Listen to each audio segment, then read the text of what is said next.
మనిషికి సేవాభావం ఎంత అవసరమో త్యాగం కూడా కొంత అవసరం ఉంటుంది. అయితే తనకు మించిన దాన ధర్మం చేయమని ఎవరు అనరు. మనం ₹1 సంపాదిస్తే 10 పైసలన్నా దానం చేసేటువంటి త్యాగగుణం మనం అలవరుచుకోవాలని చెప్పని సోదర మహిళలకు, యువకులకు, పెద్దలకు అందరికీ విన్నవించుకుంటున్నాను.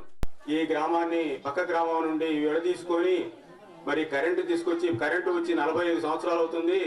ఇవాళ 670 కరెంటు మోటార్లు మన గ్రామంలో నడుస్తున్నాయి.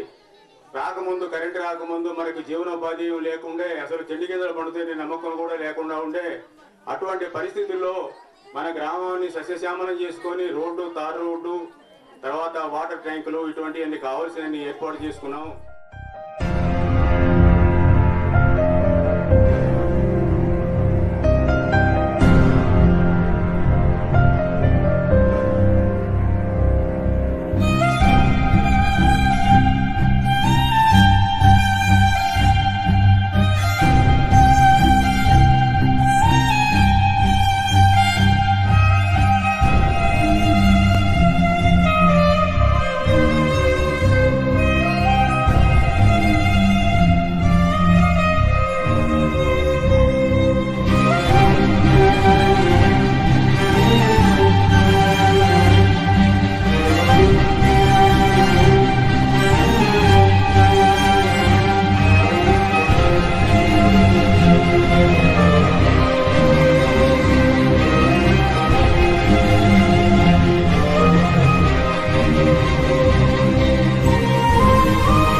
గంటల్లో కనీసం ఒక 10 నిమిషాలు కూడా ఆలోచించేటువంటి టైం మనకు లేకుండా పోతుంది.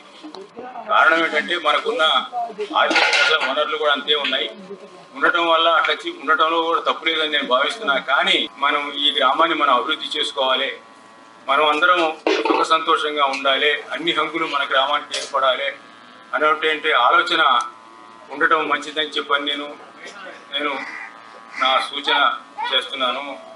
ఈ యువకులందరికీ, ఈ చదువుకునే విద్యార్థులందరికీ, ఉద్యోగాలు చేసే అభ్యర్థులందరికీ